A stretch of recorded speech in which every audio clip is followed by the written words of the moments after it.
and welcome to China Forum, the leading program for discussing the latest in trends and developments in Chinese culture, society, politics, and economics.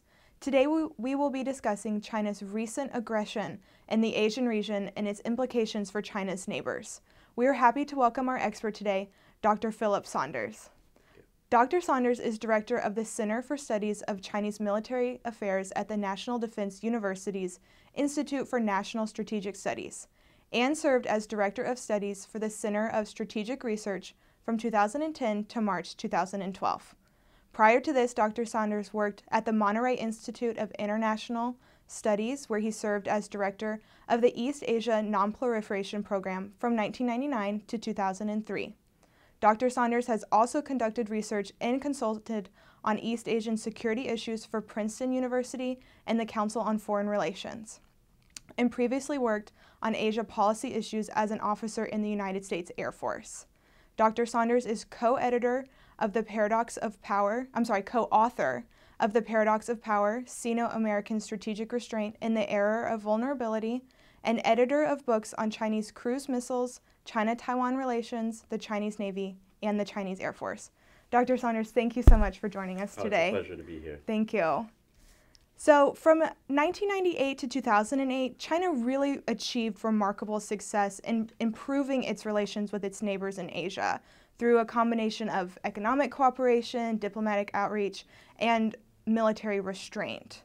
However, within the space of 18 months, kind of beginning roughly in 2009, Chinese bullying, assertiveness, and an apparent lack of concern for Asian and international reactions really undid most of these gains. So these actions included declaring the Air Defense Identification Zone in the East China Sea, the deepened confrontation with Japan over the Senkaku Diaoyu Islands, and the confrontations with the Philippines and Vietnam in the South China Sea. So to begin our conversation today, can you really provide just a little bit of background information and personal insight into what has caused this shift in Chinese policy? Sure. A lot of people call this the Chinese charm offensive from about 1997 to the end of 2008. And it was a China that was trying to reassure its neighbors that a more powerful, economically dynamic China could be good for them. So a lot of positive cooperative behavior, military restraint. They were continuing to build their military capabilities, but they were very careful about how they used them in the region. And this started to change in 2009, and I think there's a variety of factors.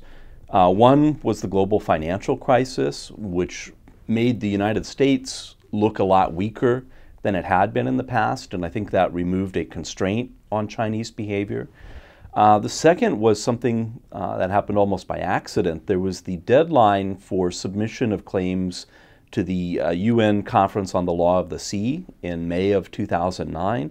So all the countries in the region that had maritime claims in the South China Sea started submitting them and started doing things to reinforce those claims.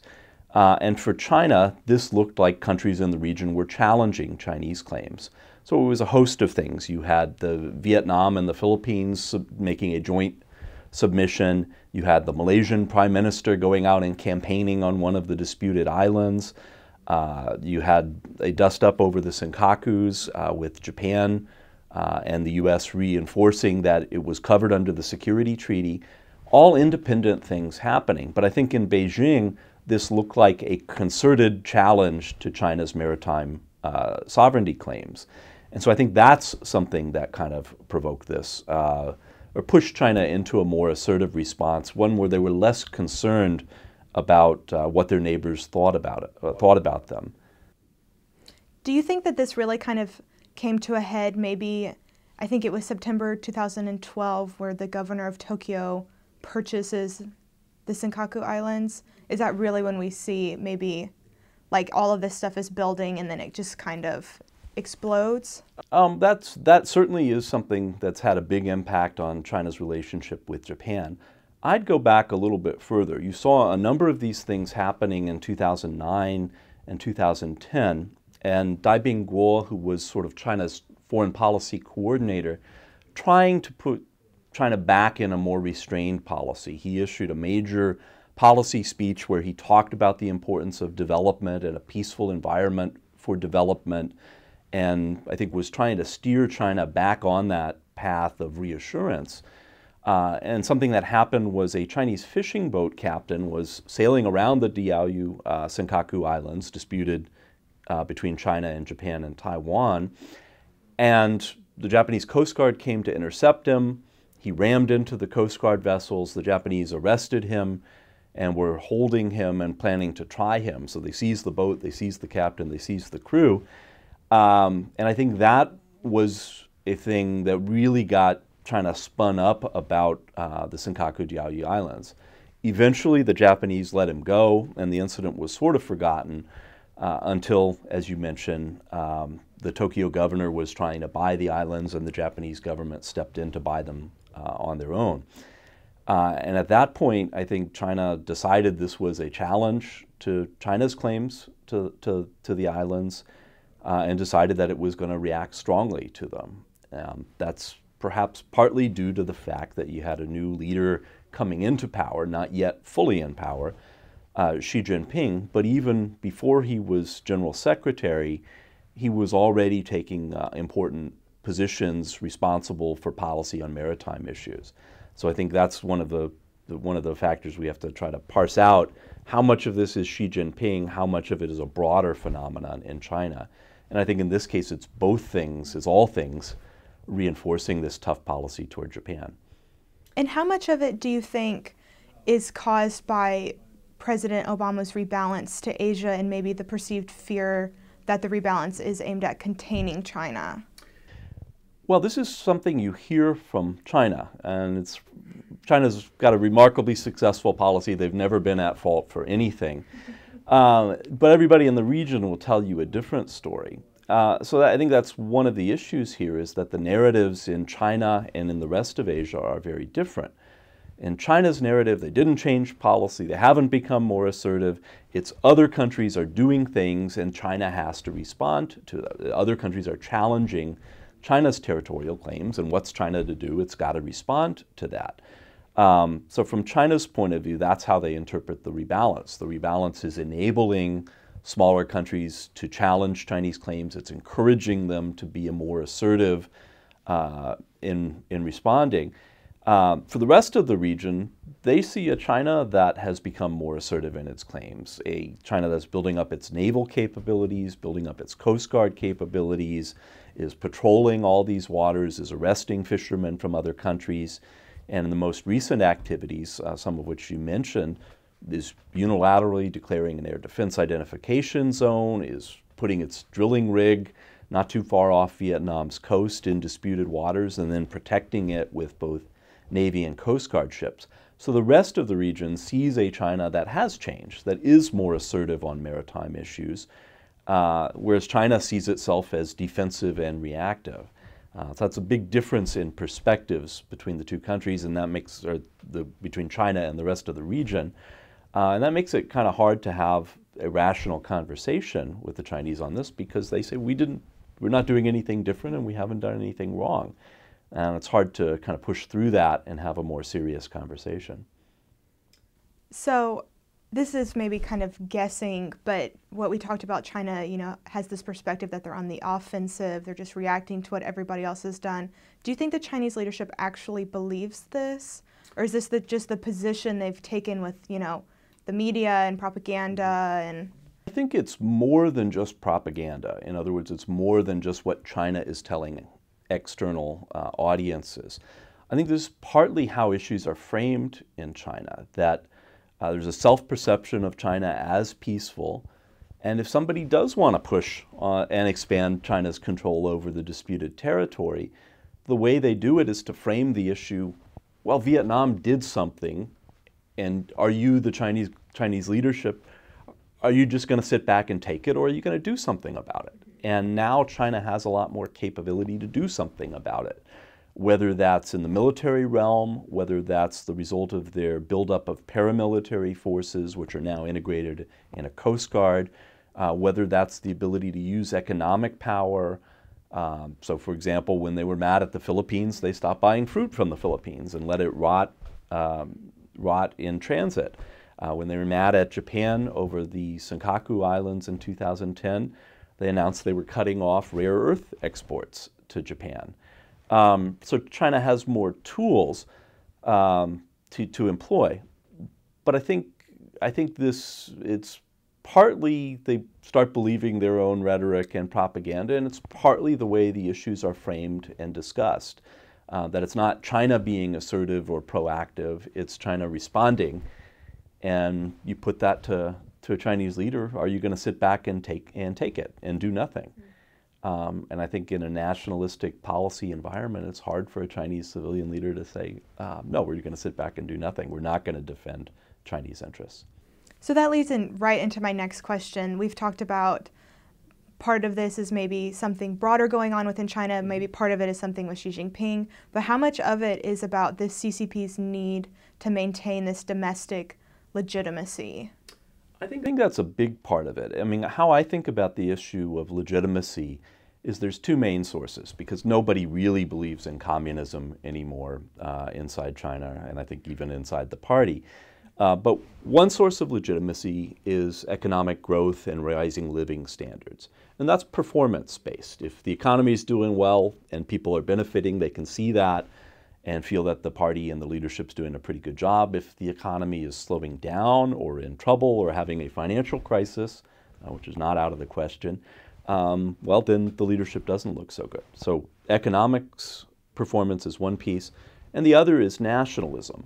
And this is something that both the party inculcates. It teaches it in the schools. There's a patriotic education campaign that's been in place for the last 25 years. So it's something that the party cultivates and plays to. But it also provides an independent source of evaluating how's the party doing. If you're a Chinese nationalist and their territorial disputes, well, how's the party doing on those disputes? Is it making progress? Is it standing tough? Is it being tall? Is China getting the prestige and respect that nationalists feel they're entitled to? So even though it's something that the party inculcates and plays to, it also provides the population and other parts of the government with a metric for judging how's the leadership doing. And if they're not doing so well, if they look weak on it, then it can make individual leaders a little bit more politically vulnerable. Not so much in the sense that they're going to get expelled from office, but that they look weak compared to other competitors within the leadership. So I think you have both those sources, and ordinarily China tries to play to both of them. You want economic growth and you want to stand tough on nationalist issues, but sometimes they come into conflict. And I think that's kind of one of the issues with respect to some of the island issues, especially with Japan. Is it possible to continue to have a robust trade and investment relationship with Japan when you have all these political and security tensions over the islands? That's been the crucial fact in Asia, that countries that don't like each other, don't trust each other, nevertheless have been able to cooperate very closely on economic issues. And I think the question we face today is, are these security tensions and concerns over territory going to start to unwind that cooperation? I think we see some signs of that in Japanese business. For a while, they've been pursuing what they call a China +1 strategy. You got to be in China because it's a big market, but you don't only want to be in China. You want to have investments in Southeast Asia, in Vietnam, in Cambodia, so you have an alternative. And they're hedging their bets in case of political problems or security problems. And I think my sense is that's become a little more pronounced in recent months as businessmen in Japan start to get worried about where the relationship is headed. And of course, that has a negative impact in China. That slows down their growth and complicates their efforts to keep their economy growing. So I think you're already starting to see some of this. And then most recently with the evacuation of all the Chinese in Vietnam, do you think that will significantly affect their economic relations? Thus far, most of these economic things have been at the symbolic level. So it's a ban on imports of fruit for sanitary reasons, and that hurts the Philippines a little, but mainly it's a way of making the point that China's not happy with them. I think with the withdrawal of Chinese businessmen from Vietnam and the curtailment of exchanges, I think this is going to have a more serious economic effect. It's partly because the Chinese government wants to be seen as protecting its citizens and not letting them get into trouble or be beaten up or attacked overseas. But I think it shows that these nationalist territorial disputes really can have, they do rouse publics on both sides, and that can get in the way of doing business. And in that sense, it's kind of a dangerous game to be playing because it really, I think, has already undone a lot of the gains that China had from the charm offensive, and is starting to have negative consequences for their regional position. So we talk about how, excuse me, China maybe perceives himself, excuse me, as being on the offensive, and we recognize that there are potentially, consequences for this behavior. So why do you think China refuses to submit to rulings by international courts or pursue other means of recourse to kind of solve these disputes? Well, I think they want to solve them, but they want to solve them on their own terms. And this is not uncommon for strong countries dealing with smaller countries. Smaller countries want to use courts and international law to offset the power imbalance. And strong countries typically want to use their power advantage to get a better deal or to get the outcome that they want. So this is why China on the South China Sea issues has persistently said, we want to resolve these disputes bilaterally. I think it's also why they are reluctant to go to court, partly because you don't know how it'll turn out. The Chinese claims are not all unjustified. They have some basis for some of their claims in the South China Sea. But if you take it to court, and it's a roll of the dice as to how it will come out, and I think they're reluctant to do that. So I think that's a reason specifically why they are denying that the Philippines has the right to take this claim to court and are refusing to participate in that process. I think it's unfortunate because that's one of the things international law can do. I mean, it can do a couple of things. It gives a standard for how you make your territorial claims and how you pursue them in a peaceful way and through diplomacy, which is what China says it wants to do. But it can also be a way of resolving them. And what I think we've seen is these disputes have been in place for quite a while in some cases, but they're sort of festering and haven't been that big an issue. But over the last 5 years, they've become a much bigger one.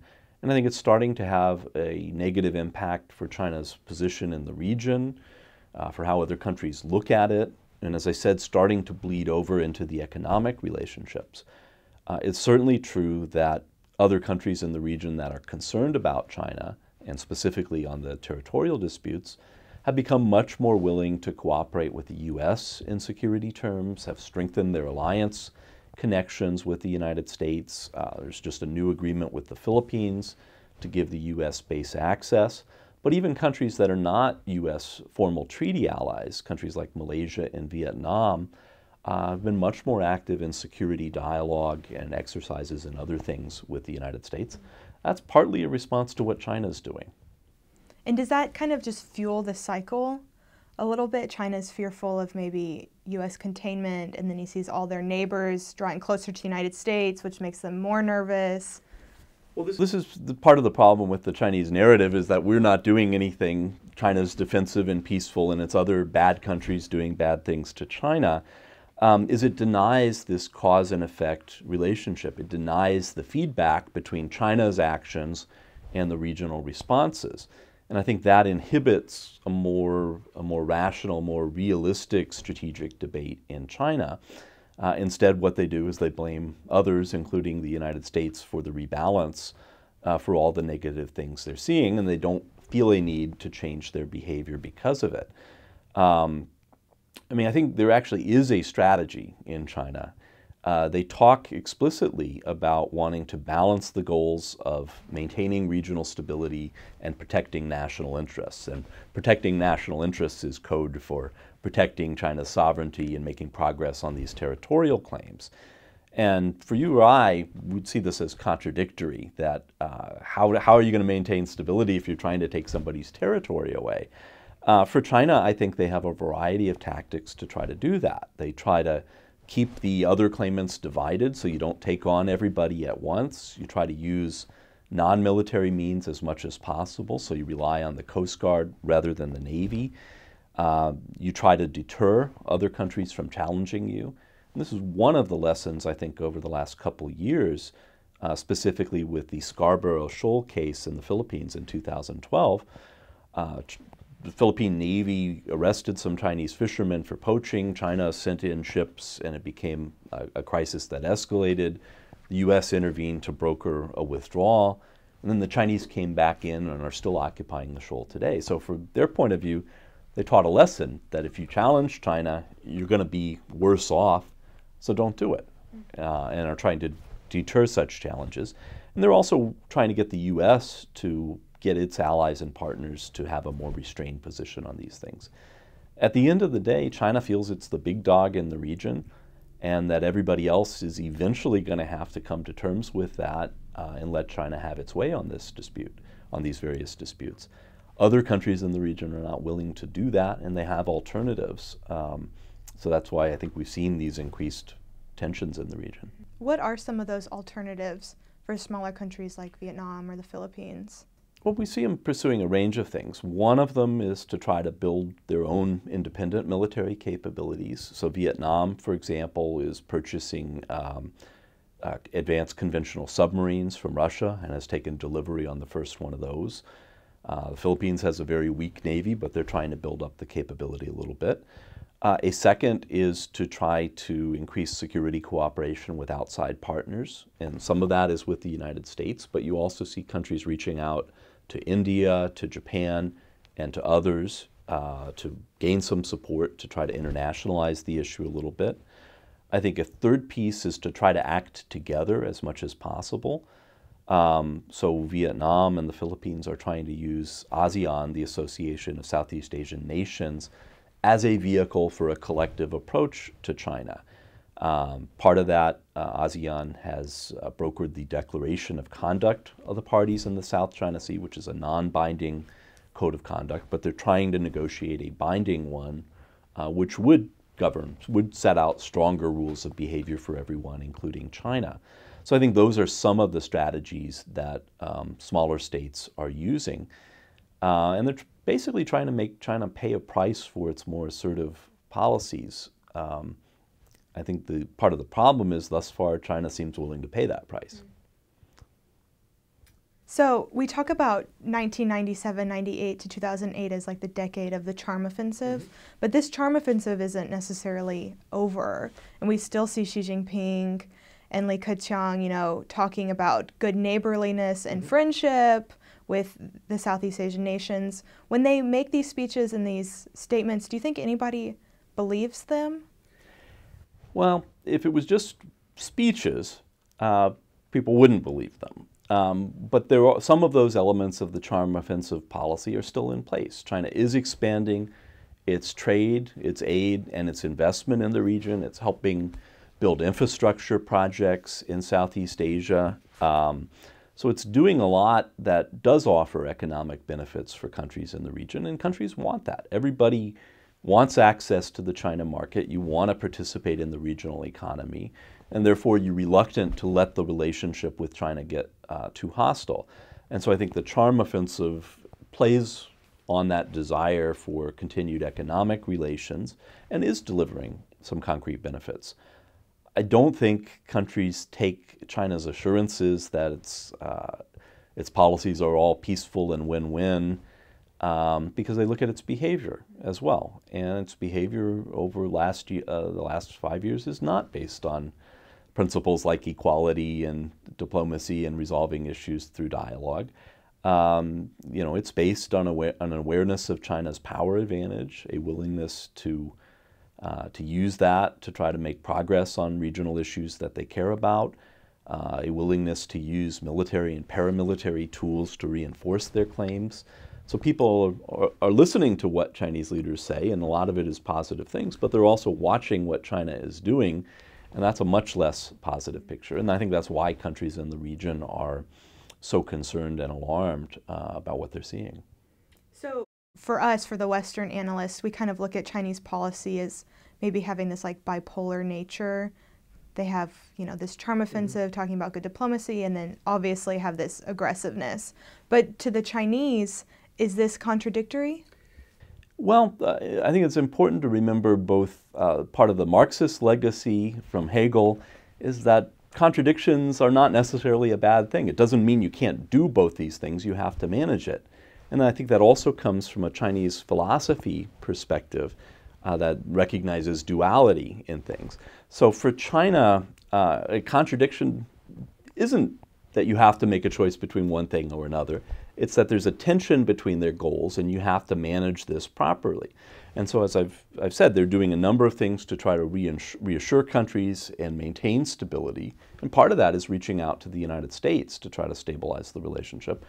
And at the same time, they're taking all these actions to expand their effective control of the disputed territories. And they're trying to deconflict those goals with a very flexible, subtle diplomacy. I think the problem is that that implies a China that sees the region very well, that's very responsive, that can fully coordinate all its foreign policy instruments, whether it's economic or diplomatic or military or the Coast Guard. But in reality, that's a big problem for the Chinese system. When they know what they want to do, they can issue top-down orders and coordinate it. When they're responding and reacting, especially in a crisis situation, they're a lot less good at making all those pieces work together. And I think that's a challenge for their efforts to manage these tensions, is can they be that coordinated? A nationalist policy environment where you have people urging the government to be tougher, that makes it harder to make these adjustments, because sometimes you want to be tough and sometimes you want to be restrained, and if every time you're restrained you get blasted in the press and the media and by Chinese nationalists and by the military, that makes it hard to have a policy that can be flexible and modulate in the way that I think they are trying to do. So I have doubts. I think it requires a system that's really sophisticated, subtle, and flexible. That's not the Chinese foreign policy making system I know. And I think that's partly why they have established a new National Security Commission to try to provide this overarching control and over all the instruments of power. It's still, the verdict is still very much out on how effective that's going to be. I mean, just to name one of the issues, one of the military's key sources of policy influence is their control over information. Others don't know what capabilities the Chinese military has. They don't have access to intelligence. They don't know what the PLA is doing out on the waters or in the airspace, because that's all kept within military channels. And that lets the PLA exert a lot of control, at least over the implementation of the policy. Is the PLA now going to share all that information willingly with the foreign ministry? I think that's very much an open question, whether the National Security Commission can play this coordinating role and force information sharing that you'd really need for a much better coordinated policy. And isn't Xi Jinping in charge of the national security, the new council? He's the head. Well, he's in charge of everything, it seems. So one good example is Xi Jinping's role in the Group on Maritime Rights. He seems to have been involved in setting the policy, in guiding a debate, and getting an overall approach agreed on. And then once that was done, he quit attending the meetings and let his deputies run the group. But it remains a question, is that a good model for how he's going to run the other things? Can you run economic reform, which is going to be a very challenging thing that way? And can you do day-to-day coordination of foreign policy, including difficult calls about when to use the military and when not to, when to show the hard hand and when to show the soft hand? Is that going to be able to be run effectively if he's not personally involved in it? And I think that's one of the questions we're all watching to see the answer to. So it looks like Xi Jinping has a big balancing act, has to manage juggle a lot of different things. I think that's true, and there's only so many hours in the day. And in the Chinese system, the top leader is important. That's, I think, one of the knocks on Hu Jintao is he didn't have the leadership style or the authority to really force decisions through. And so one of the things you hear Chinese say is not a lot got done, especially in his last 5 years. Xi Jinping has a very different personality and leadership style. He's much more dynamic and self-confident. but is he going to be able to be there for all the decisions? Is he going to be able to knock heads together on difficult economic reform issues and make some of the hard choices that need to be made? And if he's being pulled all these different ways trying to manage everything in China, I think that's a really difficult challenge. Well, unfortunately, that is all the time we have today, but I just want to again thank you, Dr. Saunders, for joining me and helping us kind of work through some of this issue and the confusing, different messages we hear. And I'd like to thank you all who are joining us from home. We'll see you next time on China Forum.